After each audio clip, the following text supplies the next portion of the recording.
पुरानी चीजों को अपसाइकल करके कुछ नया बनाना मुझे बहुत ही पसंद है। काफी दिनों से साड़ी की ये लेस मेरे पास पड़ी थी तो सोचा पहले इसे ही निपटा देती हूँ। तो मैंने इसे ये 2 ऑर्गेनाइजर बनाए हैं जो दिखने में खूबसूरत होने के साथ ही इनका मल्टीपल यूज भी है। कई सारी चीजों को रखने के लिए आप इनका यूज कर सकते हो।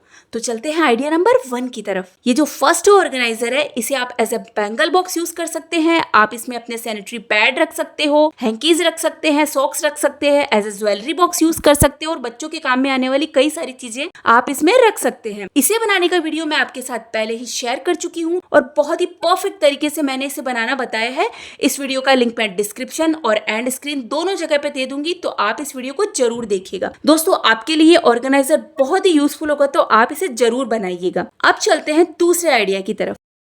तो दोस्तों इसे बनाने के लिए सबसे पहले मैंने ये नॉन वोवन कैरी बैग लिया है और साड़ी और सूट में से जो फोम शीट मिलती है ना, उसका मैंने यहाँ पर यूज किया है। इसे लगाने से थोड़ा सा स्पंजी इफेक्ट आ जाता है जो मुझे अच्छा लगता है। अगर आपके पास हो तो आप ले लीजिए, नहीं तो आप इसे स्किप कर सकते हो। सिर्फ कैरी बैग से ही काम चल जाएगा। और फर्स्ट ऑर्गेनाइजर को बनाने के बाद जो भी लेस बची थी उसका हम यहाँ पे यूज कर लेंगे।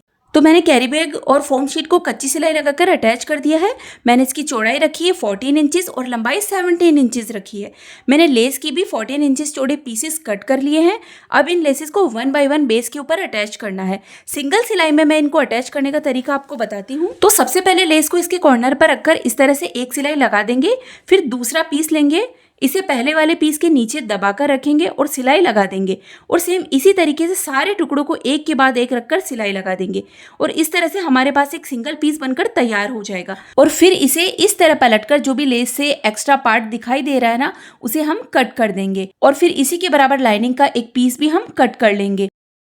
अब हमें एक प्लास्टिक शीट की जरूरत पड़ेगी। तो ये प्लास्टिक शीट मैंने बाजार से नहीं खरीदी है, ये मुझे मिली है बेडशीट पैकिंग से। ये बेडशीट जिस प्लास्टिक शीट से पैक होती है ना, ये एकदम परफेक्ट होती है। इसका प्लास्टिक थोड़ा थिक एंड सॉफ्ट होता है, इसी वजह से ये शीट न तो कटती है और न ही फटती है। बिल्कुल लंबे समय तक ये ऐसे ही बनी रहती है। तो इस शीट से भी मैंने 14 बाय 17 का पीस कट कर लिया है। इसके साथ ही हमें एक जिप की भी जरूरत पड़ेगी। ये जो जिप है ना, ये मैंने किसी फटे हुए साड़ी कवर से ही निकाल ली है। घर पर कोई भी बैग या कोई भी ऑर्गेनाइजर अगर फट जाता है और उस पर अगर जिप लगी होती है तो उस जिप को निकालकर मैं रख लेती हूँ।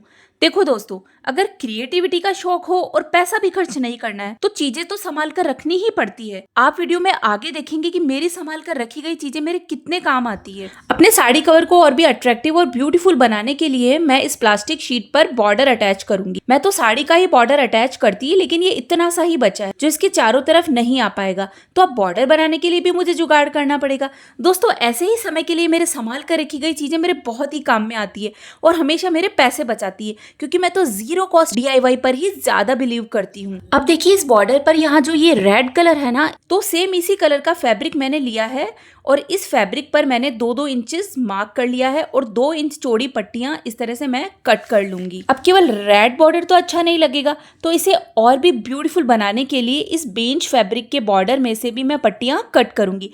अगर आप मेरी वीडियो देखते हो तो आपको याद होगा कि ये बॉर्डर मेरे इस ओल्ड फैशन गाउन पर था, जिसको कि मैंने ट्रेंडी लुकिंग ड्रेस में कन्वर्ट किया था और मैंने इस बॉर्डर को संभाल कर रख लिया। इस वीडियो का लिंक मैं डिस्क्रिप्शन और एंड स्क्रीन पर दे दूंगी। अगर आप भी अपने पुराने गाउन को फिर से रिक्रिएट करना चाहते हो तो इस वीडियो को जरूर देखिएगा, आपके लिए बहुत ही ज्यादा हेल्पफुल रहेगा। इसी बॉर्डर में से मैं 1.5 इंच चौड़ी पट्टी कट कर लूंगी। तो दोस्तों इस साड़ी कवर को बनाने के लिए हमें जिन जिन चीजों की जरूरत है तो वो सभी हमने इकट्ठी कर ली है। और अगर साड़ी का बॉर्डर आपके पास खत्म हो जाए और नया बॉर्डर बनाना हो तो वो तरीका भी मेजरमेंट के साथ मैंने आपको बता दिया। अब चलते हैं हम मशीन की तरफ इसकी स्टिचिंग करने के लिए। तो सबसे पहले हम जिप को शीट के साथ अटैच करेंगे। इसके लिए जिप को उल्टी तरफ से रखेंगे और इस तरह से शीट को रखेंगे और सिलाई लगा देंगे।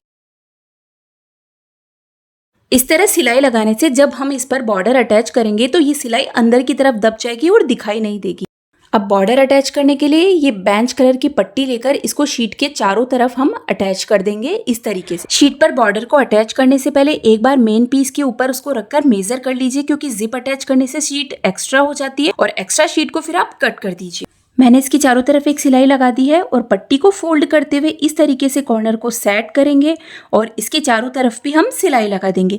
इस तरह कॉर्नर बनाने से बिल्कुल रेडीमेड स्टाइल लगता है और बहुत ही सुंदर दिखता है और इन कॉर्नर को सेट करना बहुत आसान है। दोस्तों, अच्छी क्वालिटी के साड़ी कवर बाजार में बहुत महंगे मिलते हैं और जिनकी क्वालिटी हल्की होती है वो थोड़े ही दिनों में बेकार भी हो जाते हैं। तो इस वीडियो को देखकर आप अपने लिए बिल्कुल फ्री में साड़ी कवर बना सकते हो और पहली बार में इतना ही परफेक्ट बनेगा। तो वीडियो को बिना स्किप किए पूरा देखिएगा और अगर आपको वीडियो थोड़ा सा भी पसंद आ रहा है तो लाइक जरूर कीजिए। तो ये थोड़ी सी जिप यहाँ पे एक्स्ट्रा थी, मैं इसको कट कर दूंगी। अब पहले हम लाइनिंग का पीस रखेंगे, उस पर मेन पीस को और फिर प्लास्टिक शीट को रखेंगे और इन सभी को मैंने सुई धागे से कच्ची सिलाई लगाकर अटैच कर दिया है। आप चाहे तो पिन से भी इनको अटैच कर सकते हैं। अब सारे रफ एजेस को हाइड करने के लिए इस रेड पट्टी को इसके कॉर्नर पर अटैच करेंगे। इसके लिए सबसे पहले हम इस मेन पीस को उल्टी तरफ से रखेंगे और पट्टी को भी हम इसके उल्टी तरफ रखेंगे। मतलब जो पट्टी में जो जॉइंट्स वगैरह लगाए हुए ना वो सभी ऊपर की तरफ होने चाहिए। किसी भी कॉर्नर से आप इसे स्टार्ट कर दीजिए। देखिए, मैं इस तरीके से हाफ इंच मार्क कर लूंगी जिससे कि चारों तरफ सिलाई एक बराबर आए। आप चाहे तो इस तरह पट्टी पर पहले भी ये हाफ इंच की मार्किंग कर सकते हो या फिर अंदाजे से ही हाफ इंच का मार्जिन रखते हुए आप इसके चारों तरफ सिलाई लगा लीजिए। और इस तरह से चारों तरफ मैंने सिलाई लगा दी है और थोड़ा सा एक्स्ट्रा छोड़कर बाकी पट्टी को कट कर देंगे ताकि हम इस एक्स्ट्रा पार्ट को बाद में फोल्ड कर सके। अब इसे सीधी तरफ रखेंगे और पट्टी को इस तरफ लाएंगे और इसे इस तरह से फोल्ड करते हुए पहले जो सिलाई आई है ना यहीं तक फोल्ड करते हुए हम दूसरी सिलाई भी लगा देंगे। देखिए, इस तरह से ये बहुत ही फिनिशिंग से हमारा जीरो कॉस्ट ऑर्गेनाइजर बनकर तैयार हो गया है और बैक साइड से भी ये बहुत ही अच्छा लग रहा है।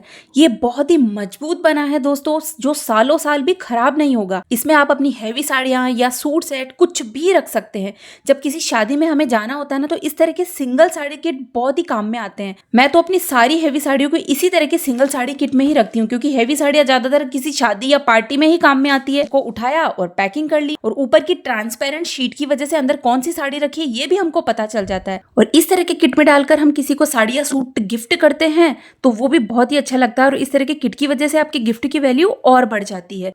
तो दोस्तों, बिना किसी खर्च के अपने घर में बेकार और पुरानी चीजों को अपसाइकल करके करना है रीयूज, तो चैनल को कर लीजिए सब्सक्राइब। और आज का ये रीयूज आइडिया अगर आपको पसंद आया तो लाइक कीजिए और अपने फैमिली एंड फ्रेंड्स में शेयर कीजिए। मिलते हैं और भी शानदार आइडिया के साथ, तब तक के लिए बाय बाय।